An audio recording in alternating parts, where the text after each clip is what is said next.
just always make sure that I take time for self-care and disconnect. I'm very big on meditations, affirmations. I travel whenever I can. That's just basically my outlet whenever I feel like I'm getting burnt out and my cup is empty. That's the first thing I do is book a flight and just spend some time with myself. Welcome to Black Businesses Matter, a podcast about why Black businesses matter and the benefits of collaborating and advocating for Black businesses to drive impact. Each episode, we will cover legacy, hope, Black joy, funding sources, cultural shifts, equity, and so much more. We will provide inspiration and action while spreading some joy to a thriving community of Black business owners and leading thought leaders. Black Business Matters podcast is produced by the L3 Agency, a culturally sensitive influencer marketing and communications firm in Chicago, where relationships are our currency, passion is our profit maker, and people are our bottom line. I'm Larvetta Lofton, your host and founder of the L3 Agency. Hey y'all, we are in season 4 of another episode of Black Businesses Matter.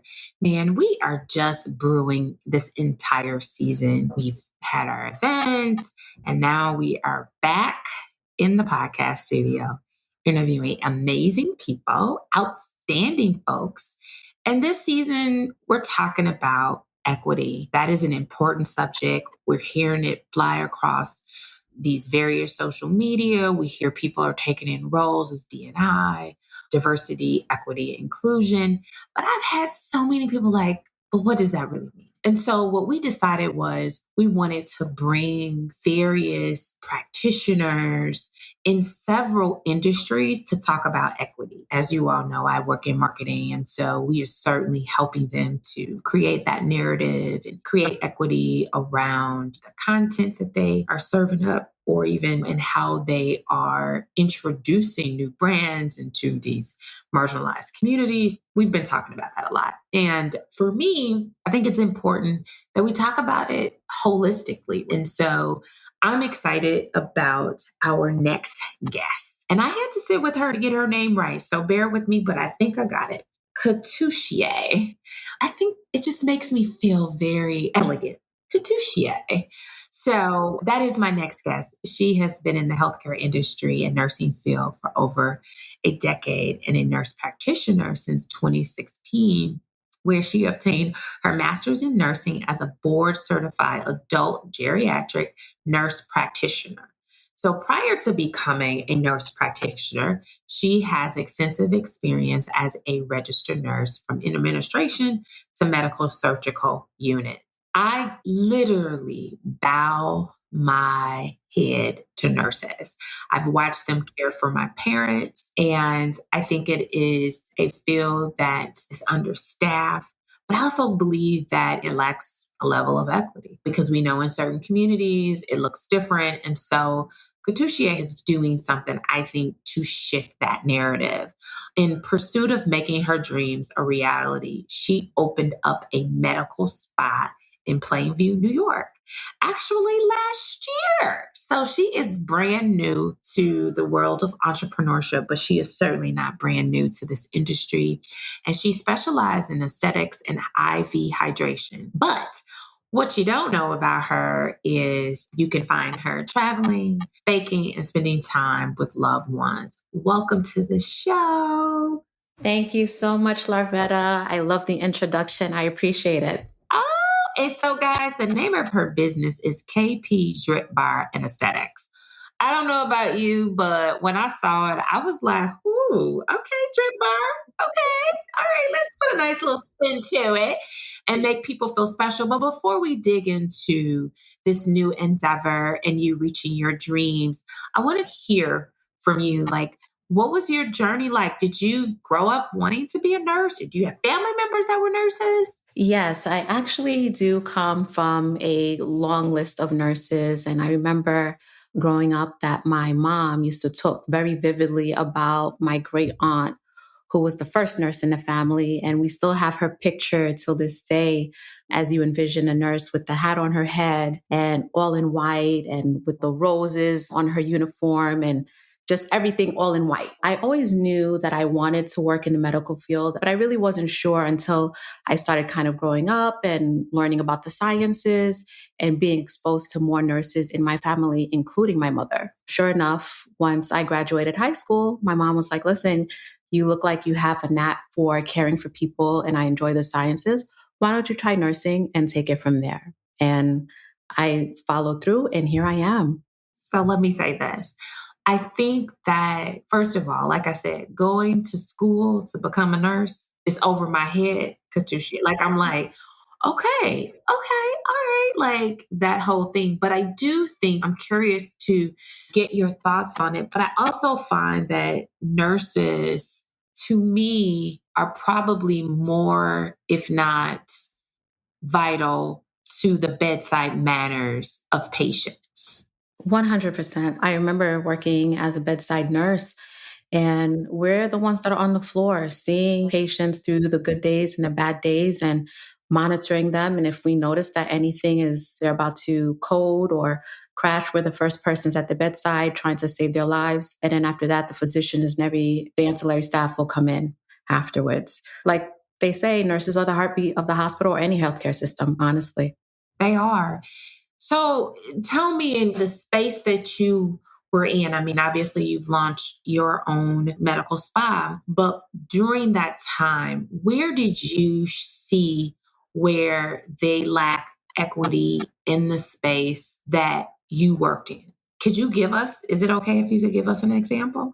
I can give you an example of, working again. I think it's safe to say in most of the healthcare systems that I've worked in or the settings that I've worked in, I think it's been an ongoing effort to have equity and inclusion and to be sitting at some of these tables and to making our voices heard as nurses. But I think as an African American nurse, it's that much harder to be in those rooms and to make our voices heard. So in a way, it's imperative for a lot of nurses like myself, it's always encouraged that we further our education in order to get into these rooms and to make our voices heard. So, do you ever find that you were put in a position, you or maybe your colleagues, to advocate for a segment of community, whether it's Black and Brown, for adequate care? Yeah, for sure.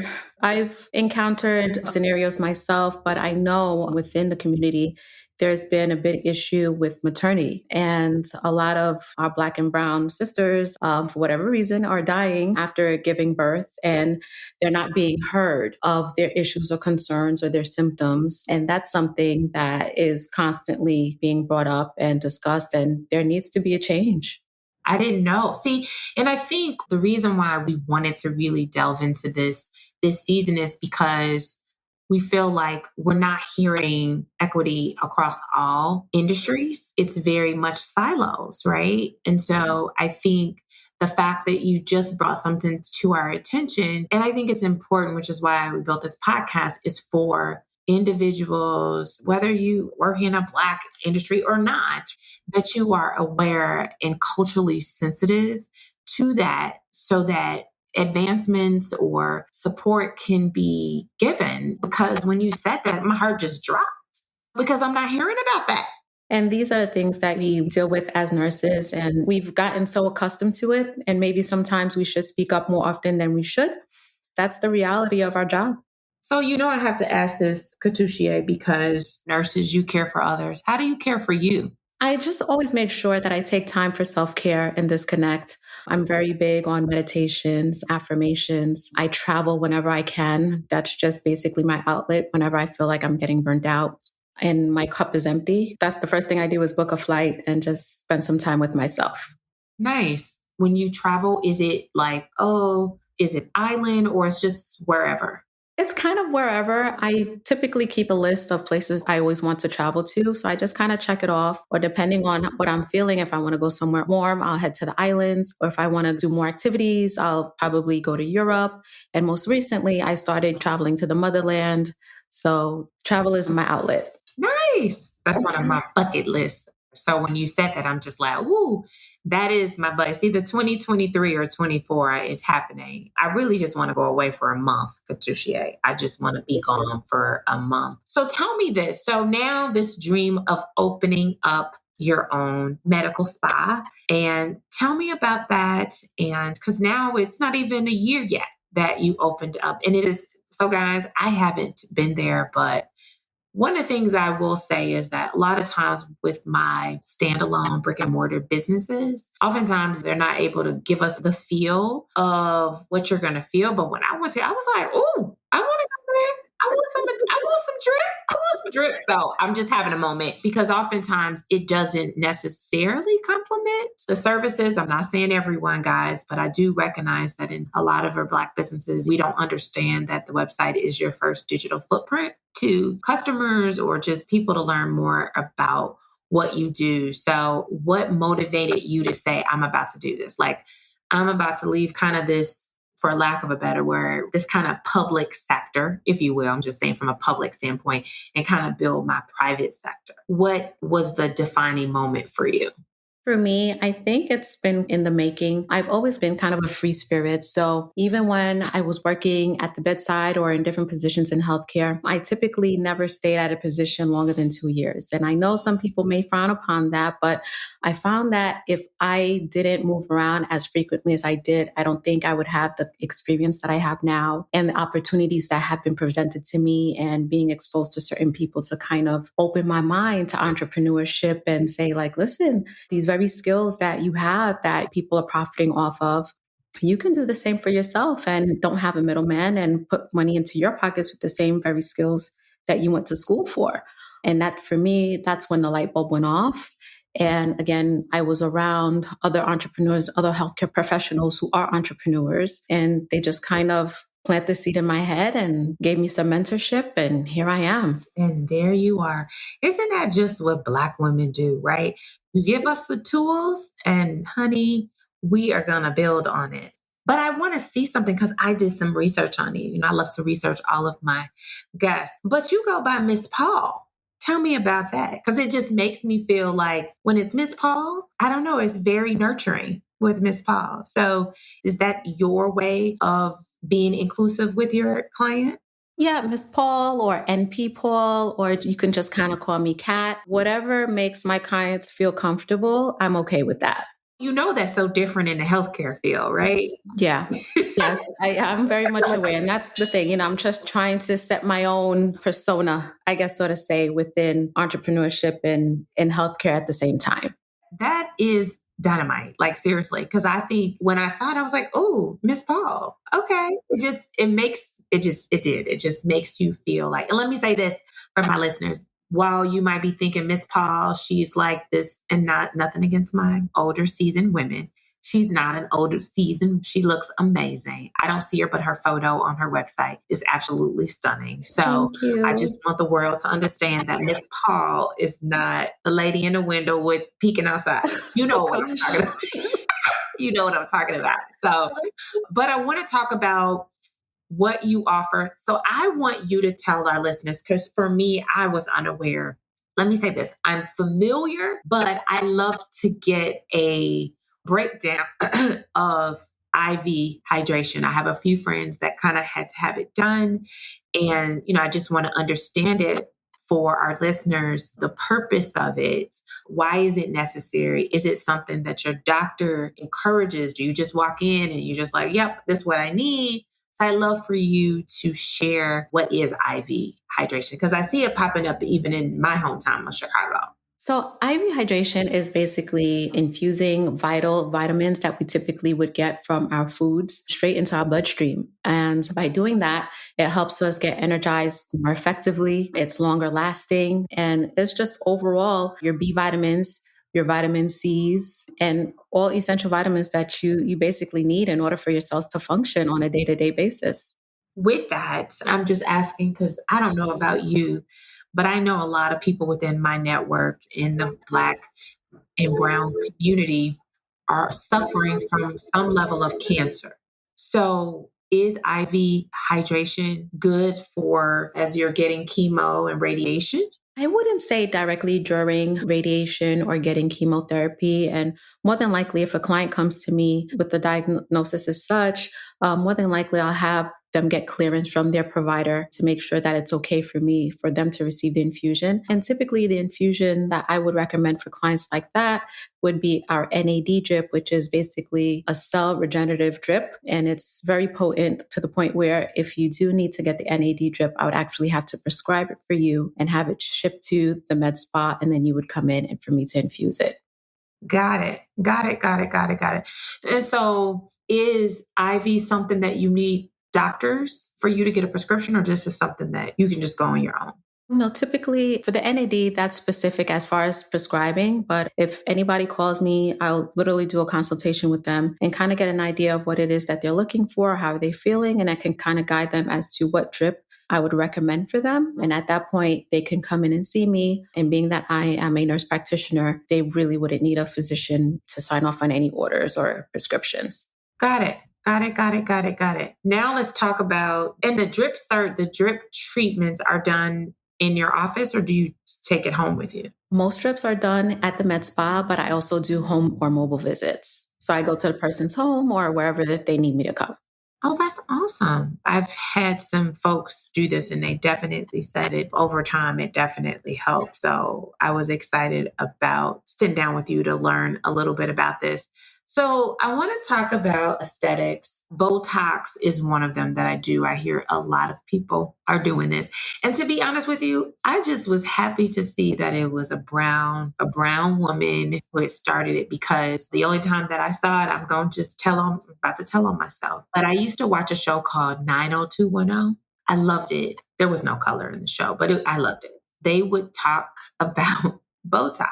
I mean, this was several years ago, but my thought of it was only for white people. I didn't see it for Black people. My dad gets it, but I still don't think and I don't know. I would love for you to help contextualize this for me, that one is how beneficial it is, but it's mental health, right? Mental health has always been around, but a lot of us in the Black community we're not doing it. And so I feel the same way with Botox. It's like, is this something that we certainly should have been doing more of? It just never made it away. So I'd love to get your perspective on that. Botox, I do it in my medical spa for, clients who come in who want to rid themselves of their wrinkles on their faces. Honestly, if they have wrinkles on their forehead, crow's feet, which are basically the lines that are around their eyes or around their mouths. And we also do Botox in between the brow lines just to kind of give them more of a youthful, young look. And that's what aesthetics is for me, just enhancing people's confidence, minimizing their insecurities, and just overall making them look good, feel good. And that's the main reason why I went into aesthetics. Okay. Were you hoping to bring more Black and brown folks to really use this, to get a mixture of Black and brown? Because I promise you, I'm like, okay, is that something that we're growing in this industry and going to get more Botox? I am hoping that I can being that I have a med spa, that I would see more Black and brown people come in. That way I can kind of educate them and let them know that Botox is very much for them as it is for any other race there is out there. So I think it's all about education and knowing that it's there and that I'm there. And it's just me educating them and letting them know that I'm here and I know what I'm doing. And so come on in.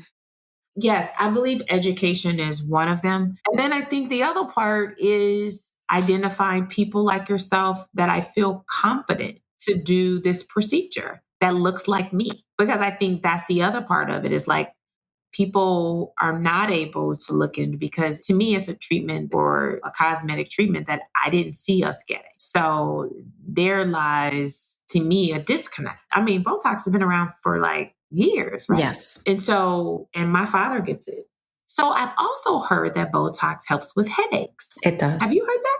It helps with migraines, and a lot of clients do Botox if, medication's not working for them, if it's almost kind of like their final option. In the midst of, getting Botox for migraines, it doesn't help that. It helps as well to tighten up your skin and make you look younger. See, on Black Businesses Matter, I just want you all to know that we have someone in this space that is educating, who is open. And let me say this, who is including all of us in their practice. I think that's the part, right? You're including all as part of your practice. And I think that was it. Most of our medical spas were not including all of us. And so that is partial to us not being able to go and attend. And so now that there is one that is inclusive of who I am, but certainly can take on someone that is from a different ethnic group. I think that's the difference that people make the mistake. And I want to ask your thoughts about this. I am Black and my business is Black. I think the world thinks that we only take Black people as clients. And so it's like, no, no, no, no. It's just I'm representing a community that's been marginalized where we can specialize. But it's funny to me because in my non-ethnic kind of spaces, they care. They just care. Like they don't have to. They're like, oh, okay, well, that's fine. I don't have to. But they really are servicing all people. But I do feel like sometimes with us, it says because we are a Black business means that we only want Black people. Do you feel that way? Typically, I don't feel that way. Like you said, I see it more like an inclusive. I welcome every and anybody into my medical spa. So for me, as a matter of fact, my mentor is African American and she's been in the med spa space for over 7 years. And she's been kind of showing me the ropes. And most of her clientele, I would say, is also African American. But myself being where I'm located in Long Island, there's a mix of African American, Caucasians, Asians. So at this point, I welcome every and anybody. I think that there is okay to do that, that it is okay to have a business that says, we are open to all people. We just specialize in a specific ethnic group because of who the owner is. And I think that's okay because when you go to certain places, they'll say, you know what, we specialize, and I'm using this as we specialize in acrylic nails, but they can do it all, the same thing. And so allowing for individuals to understand that you can open up a medical spa business and still be able to do that. So I do want our listeners to know a little bit about you because I just saw this and I was like, oh my gosh. So just so you all know, Miss Paul, because that's her other name too, she's certified in pain management at Harvard. Okay. So we have someone, here that's from Harvard. And so she's held leadership roles in the acute care setting. So I see this word all the time in the medical field. What does acute care? What is that? It means the acuity of the care that the patient is receiving. So depending on the level of them being sick, there's kind of like a hierarchy or level that patients go through. So for acute care, it could be ICU, it could be med-surg, meaning that they're still very much unstable and they still need higher acuity care. When you said education, I was so glad you said that because I do believe that in the medical field, and I don't think it's necessarily a Black thing, but when our loved ones are there, they start running big words. And I'm like, okay, but what does that mean?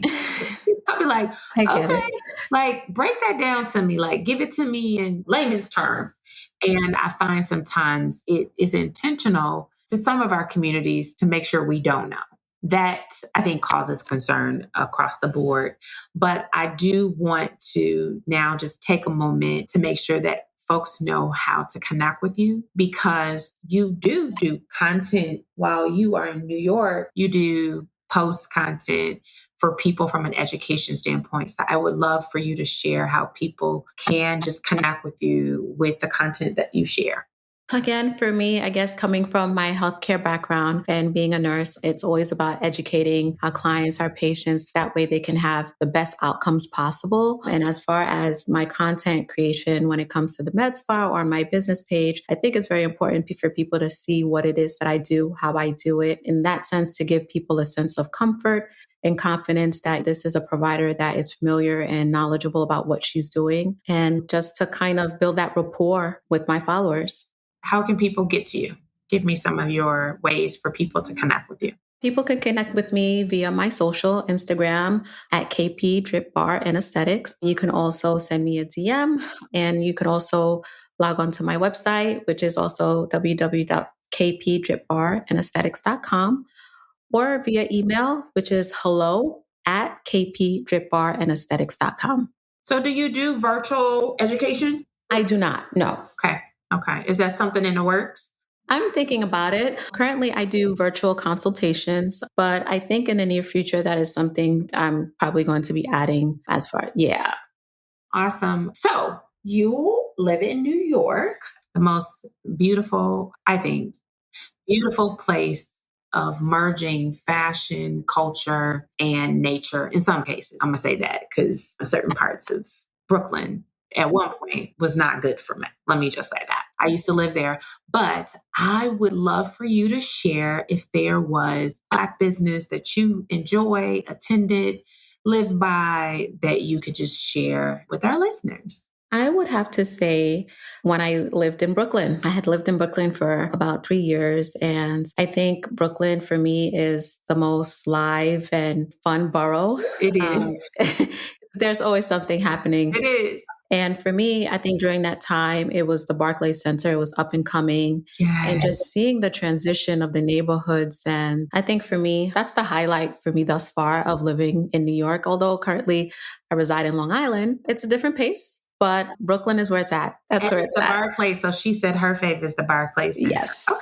I think just being able to share with people who travel across the world to learn that these places exist. You'd be surprised because you live there. People have no idea that it is Black, right? People just move around and don't know. But I agree with you. I used to live there several years ago, and I felt like it was like the mecca for Black culture and the place. So I do want to ask you one other thing is the drip bar.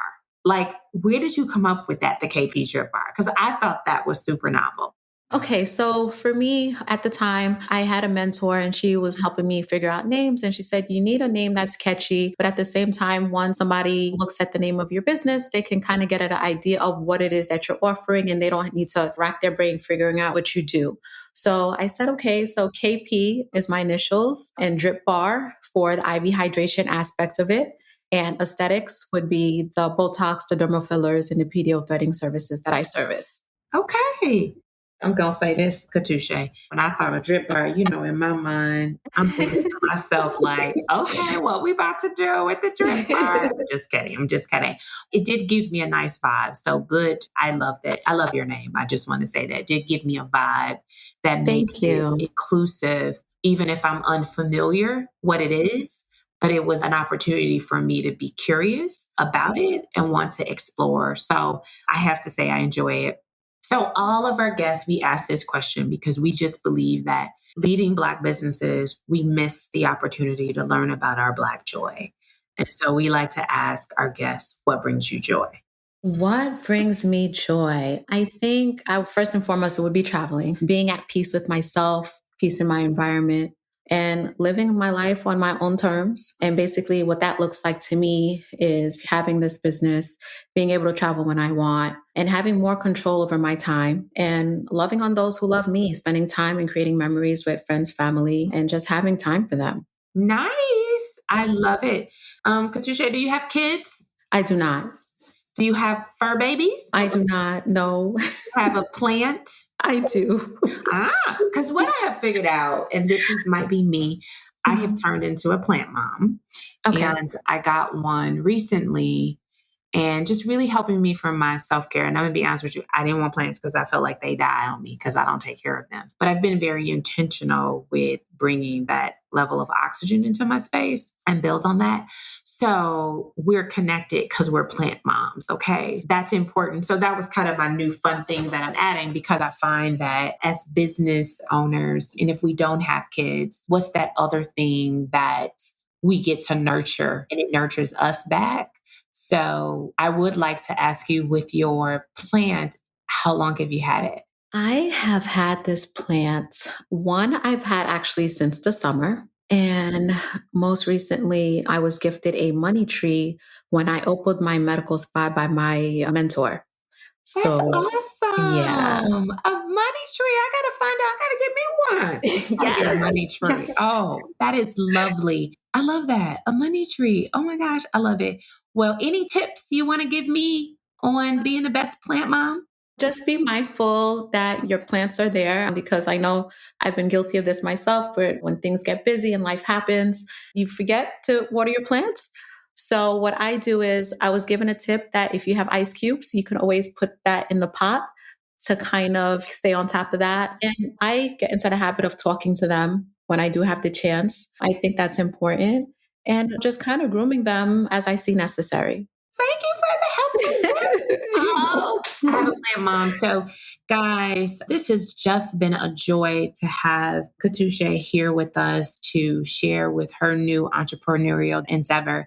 You know, if you've been listening to us, we haven't had like brand new businesses. So the fact that we had a brand new bread business that has launched during kind of pandemic. And as I share with everyone, I have this dream of a Black Forbes list and highlighting Black businesses that were formed and during the pandemic and that scaled at a fast rate during the pandemic. I had this dream. So I just put it out there because hopefully somebody will hear me. And so you are just one of those that was being created during the pandemic and then opened. I mean, a lot of people will be like, I can't do this now, right? After the pandemic, but you did the reverse. You opened after the pandemic. And I just want to say congratulations to you with building on your dream and pursuing your entrepreneurial venture and just being a blessing to the community that you serve and helping others in this journey of healthcare. And I think, again, thank you for being a nurse. Thank you for caring for people that sometimes are unable to care for themselves. Actually, they are unable to care for themselves and helping them to be strong. So I just want to say thank you.